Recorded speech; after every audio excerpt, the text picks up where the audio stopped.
So in the problem of image restoration, what the problem goes like is, we are given with a degraded image small g of x comma y.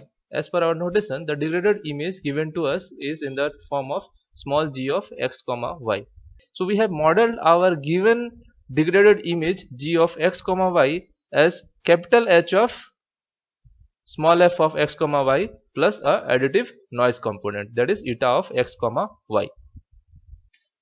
In the case that we have just discussed in the earlier discussion, we assume capital H of f of x comma y is same as capital F of x comma y. So in our earlier context, we assumed that there is no degradation due to this capital H.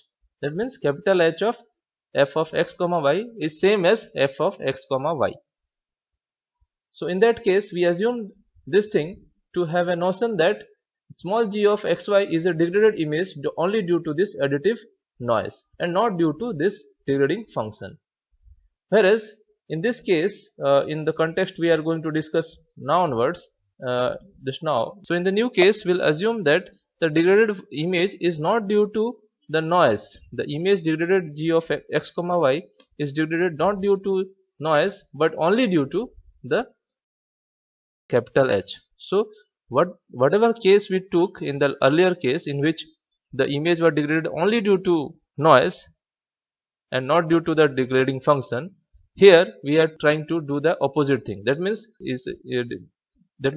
the degraded image small g of x comma y is a corrupted image only due to this capital H and not due to the additive noise. In this new case, we are trying to model our degraded image as an image which has been degraded in the absence of noise, in contrary to the earlier case, which was a degraded image in the presence of additive noise only. But here we have the degraded image in the absence of additive noise. That means here the degraded image is has been degraded only due to this capital H and not due to this additive noise. So in our new assumption, in this new context, we have this eta of x comma y equals to 0. So there is no role of additive noise in degrading the image f of xy to give you small g of xy. So we can express small g of x comma y as h of f of x comma y. F of xy is the original image and g of xy is the degraded image, and the degraded image is a degraded image just because of capital H operating upon the original image small f of x comma y. Again we are going to model this operator H as a linear operator. So we should be very clear about what is the thing of being linear is. So we can say that capital H satisfies the linearity property if this expression goes well with the operator H. So what is this expression saying? That it says that for some scalar constants small a and small b and some two images f1 of x comma y and f2 of x comma y, these f1 and f2 are two different images. For these two different images and for some scalar constants a and b can be used to make a linear combination of these two images. So what is the linear combination of these two images? A constant times this image plus a constant times this image. So which is here written that small a times f1 of x comma y plus small b times f2 of x comma y. So this linear combination of two images when operated by capital H gives you a result which is the scalar a times h of f1 of x comma y plus the scalar b times capital H of f2 of x comma y. Capital H can be said to be as a linear only if the response of H to a linear combination of two images is equals to a linear combination of individual response of the filter to the different images individually. So we can always check whether a particular capital H satisfies this linearity property or not, because every time will be in our model the H has to be modeled as a linear operator or a linear function.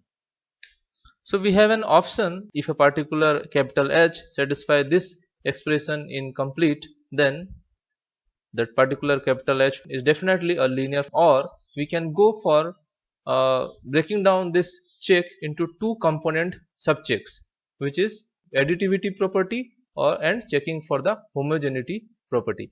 Additivity property and homogeneity property together they combine to give you the linearity property, because additivity property and the homogeneity property has been derived from the linearity property in some special cases. In one special case the linearity property becomes this additivity property, and in another case, another special case, this linearity property becomes the homogeneity property. So you can say that additivity property and homogeneity property are not very much different property, but they together comprise the linearity property.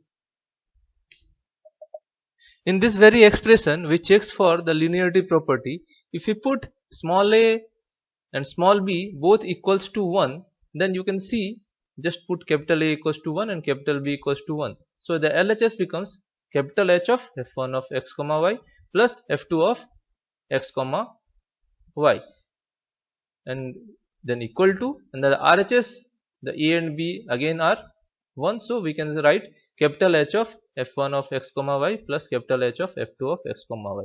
So this expression we will check for H. If H satisfies this particular expression, then if it satisfies this expression, if LHS is equals to RHS for a particular H, capital H, then we can say that capital H satisfies the additivity property, and additivity property is nothing but a special case of a check in linearity property.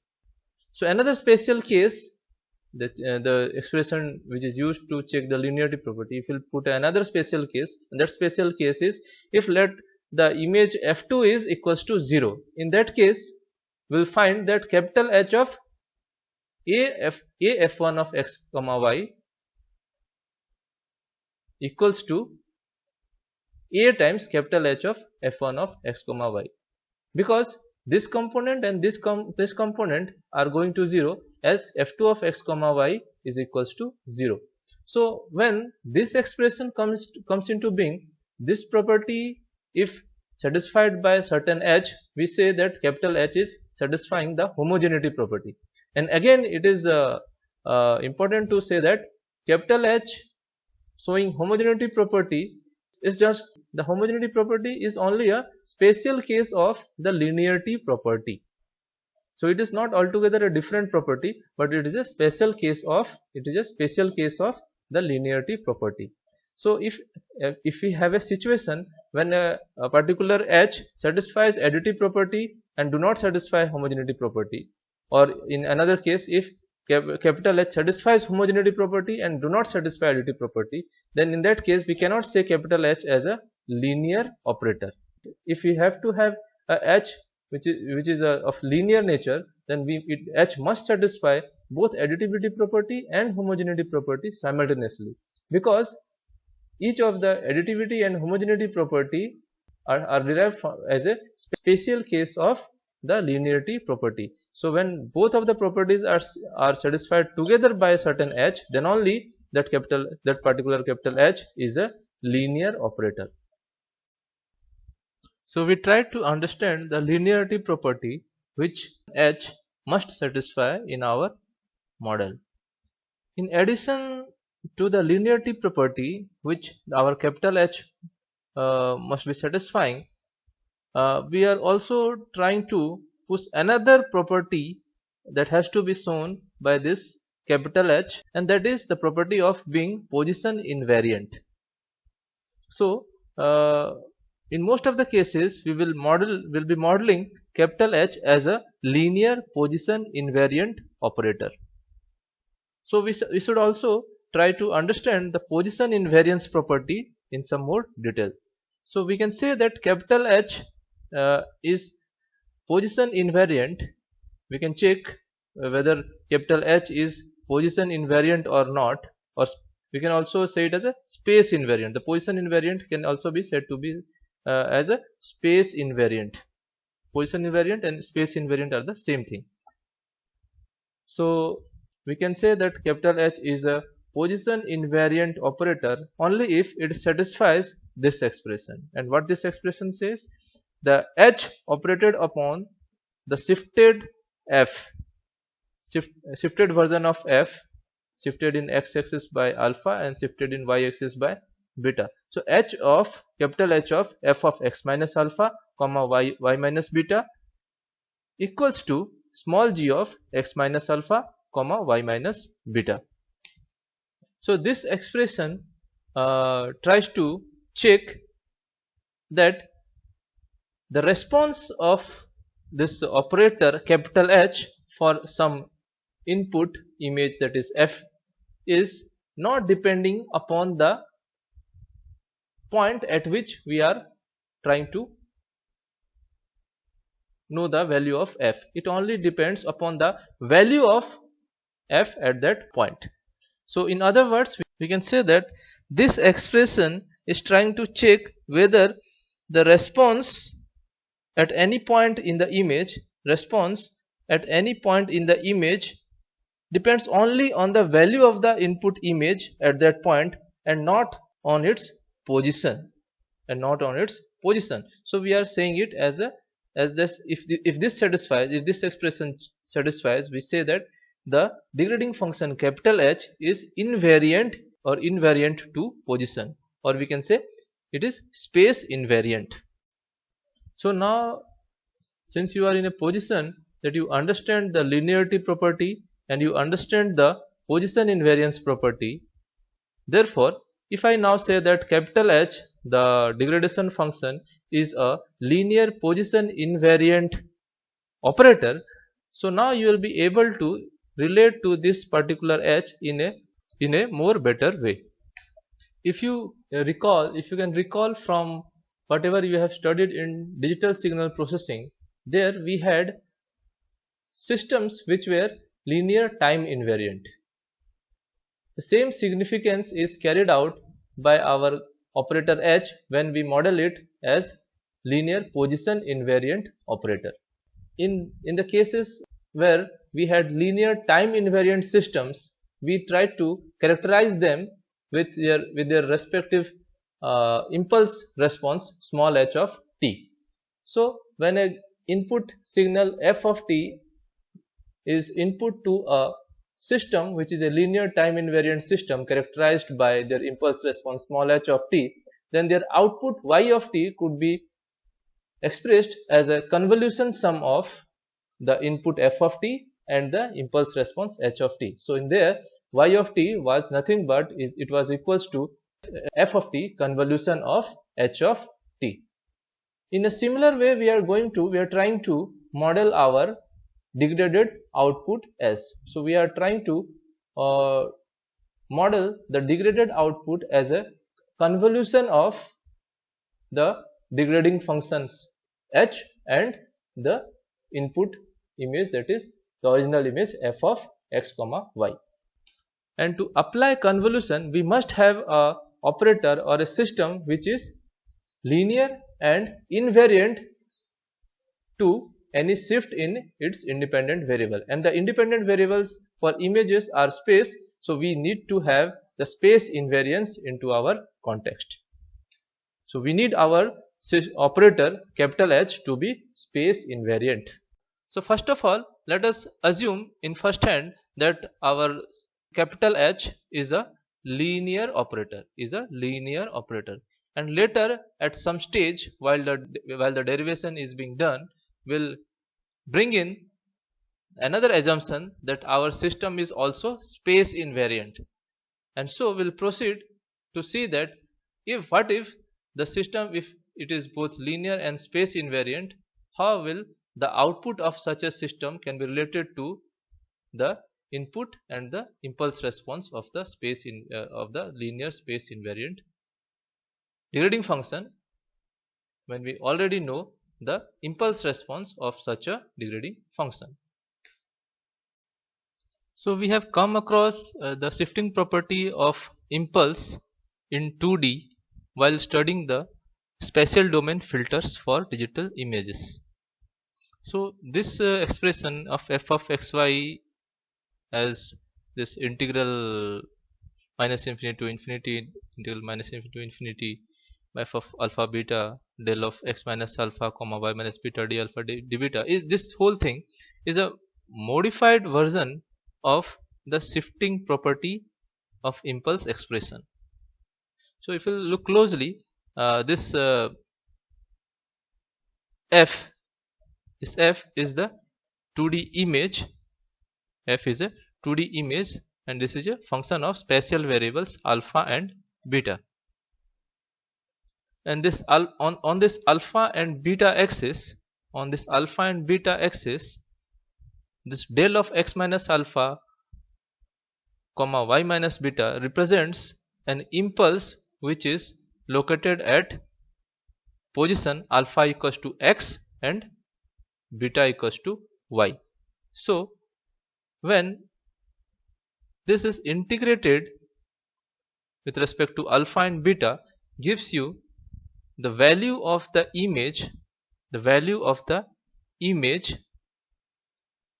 at the position of the location of the impulse. So what this expression will give? This expression will give you the value of the image function f at the location of the impulse. And where is the location of impulse? Location of impulse is at alpha equals to x and beta equals to y. So this whole expression gives you, f of x comma y, because x comma y is the location of the impulse, and that is what the impulse property, the shifting property of impulse says. It gives you the value of the function at the location of the impulse, and the impulse is located at x comma y. So the value of the function at x comma y, that is f of x comma y, is this whole thing. We can replace f of xy as this in this expansion of f of xy into this expression. So f of xy here will be replaced with this RHS expansion. So we will express g of xy equals to h of that RHS expression over here. And we'll keep in mind that in our this discussion, eta of x comma y is equals to 0. So this makes g of xy equals to h of f of x comma y, in which this f of x comma y has to be replaced with this very expression. So it becomes equals to h of this whole thing. And since we have already assumed that this capital H is going to be linear, borrowing it from the linearity property, it also means that the H is additive as well as homogeneous. And since we have already assumed that capital H, so by applying the property of additivity into this very integral, we can push this capital H inside the integration. So we can write again the small g of x comma y as integral minus infinity to infinity, integral minus infinity to infinity with respect to alpha and beta respectively, h of f of alpha comma beta del of x minus alpha comma y minus beta. And now if you will see, g of xy is a function of x and y, and f is independent of x and y. So by applying the homogeneity property, the h can be pushed inside and f of alpha comma beta can be taken outside of the h operator. So this g of xy expression becomes integral minus infinity to infinity, integral minus infinity to infinity, f of alpha comma beta, then capital H of del of x minus alpha comma y minus beta d alpha d beta, where this capital H of del of x minus alpha comma y minus beta can be written as small h of x comma alpha comma y comma beta. It's being called as the impulse response of capital H. Why it is being called as the impulse response of H? Because this very expression is the response of H due to an input which is a shifted impulse, because this very expression is the response of the operator capital H in response when it is being excited by a impulse located at position x comma y. So because since this expression gives you a response or output of the operator H when excited with an impulse located at x comma y, so this very expression is being called as the impulse response. That means response of capital H when excited with a impulse at x comma y. So now this g of x comma y, which is this expression, we can now replace this capital H term with this notation, small h of x comma alpha comma y comma beta. So g of x comma y can now be written as integral minus infinity to infinity integral minus infinity to infinity f of alpha comma beta small h of x comma alpha comma y comma beta d alpha d beta. That is, this capital H of del of x minus alpha comma y minus beta has been replaced by this small h thing. So this expression which now we have derived up till now is an expression which gives you the degraded image g of xy as a function of the input f and the impulse response of the system, impulse response of the degrading system, that is small h. So up till here we have not brought in the concept of space invariance in our context. So this very expression is true irrespective of whether small h is a impulse response of a space invariant system or it is the impulse response of a space variant system. So it is, this expression goes well for the characterization of a degrading function h, which may be a space variant or space invariant degradation function. But if we additionally bring in the notion that the small h has to be a position invariant degrading function, in that case will make this expression being replaced by small h of x minus alpha comma y minus beta. Why so? Because let us look into this expression in some more detail. So capital H is a operator here. So h operating upon this input function, which is an impulse at location x comma y on the alpha and beta axis, when this input signal is getting operated upon by capital H, it's the output of this operation is being expressed as some function small h. So small h is a function which is a function of variables x, alpha, y and beta.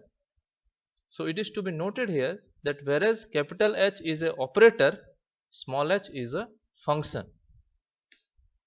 So the output of this operation is being represented as a function, and this function is being called as the impulse response function of the operator capital H. If it is not mentioned that capital H is whether it is space variant or space invariant, then we can only have this representation where it is simply represented as small h is a function of variables x, alpha, y and beta. If it had been a case that it is mentioned, if it would have been mentioned that capital H is linear as well as space invariant, if space invariance would have been another assumption, if we make now just we make another assumption that if capital H is linear and also space invariant, then we can have a more precise expression, more precise representation of the function small h. In that case, small h, so if we assume that the operator capital H is linear as well as space invariant, then the function representation of this very operation can be written as small h of x minus alpha comma y minus beta. So you see that we have earlier this very general expression, that is capital H operating upon the shifted impulse, the impulse shifted in alpha and beta axis by x and y, when this is operated by operator H gives you small h of small h function, a function of x, alpha, y and beta. But this is a general case. So if we if we additionally bring in another assumption that the operator capital H is space invariant, then this very same operation will give you a representation of small h function which is a function of x minus alpha comma y minus beta. So this very thing is coming from the discussion we made for this input output relationship in the case of the operation being space invariant. So you can just analyze this thing and try to compare this this relationship being applied to this relationship. So in the case of space invariance, the capital H operating upon this impulse, shifted impulse, will give you small h of x minus alpha comma y minus beta. So just putting it here, so putting that putting the function representation of this operation in the case of space invariance will give you this expression, that is this replaced by small h of this very thing replaced by small h of x minus alpha comma y minus beta. So small h of x minus alpha comma y minus beta. So g of xy, that's why in the case of space invariance or position invariance will give you integration minus infinity to infinity, integration minus infinity to infinity, f of alpha comma beta, h of x minus alpha comma y minus beta d alpha d beta. And this integral in this form is nothing but the convolution integral. So in a way it is saying that the degraded image g of xy can be expressed as the convolution integral of the original image f and the degrading function h if we have two assumptions, the assumption being small h is linear in nature and small h is position invariant, or we can say capital H is, the operator capital H is linear as well as position invariant. So in the case of these both assumptions, g of xy can be expressed as a convolution integral. One more thing, in this very convolution integral we have derived, this theory derivation is on the basis of another assumption that there is no contribution of noise to this degraded image.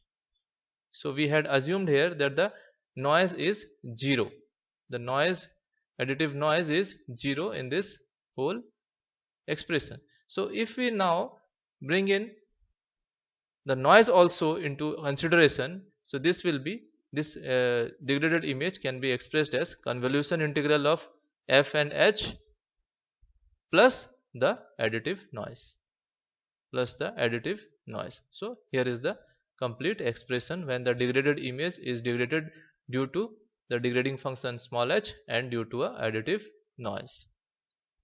So this expression, we have two expressions, one expression here and another expression here. So here small h is a function of x, alpha, y and beta. So this is a general expression irrespective of small h being space invariant or space variant. But if we have an additional assumption that small h is space invariant, then we can put small h as a function of x minus alpha comma y minus beta by following the discussion we made for space invariance and these two relationships. If we apply this, we will come to this expression, so this notation of small h function. In a more familiar fashion, we can represent the degraded image small g of x comma y as convolution integral of h and f plus the additive noise. So this is the thing in spatial domain. In frequency domain, we can have the equivalently the capital G of u comma v equals to the multiplication of capital H of u comma v and capital F of u comma v plus the noise in Fourier domain. So this is capital N is the Fourier transform of eta. This capital F is the Fourier transform of small f.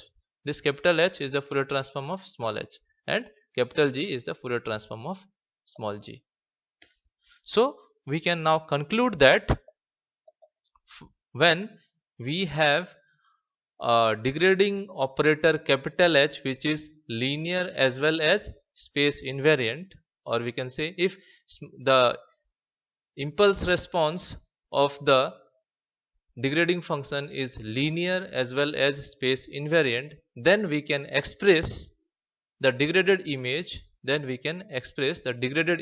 as the convolution integral of the impulse response of the degrading function and the original image plus the additive random noise.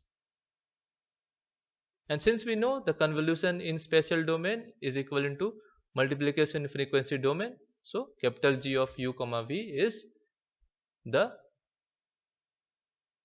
Fourier capital H, Fourier domain capital H multiplication Fourier domain capital F plus the Fourier domain representation of the noise which is capital N.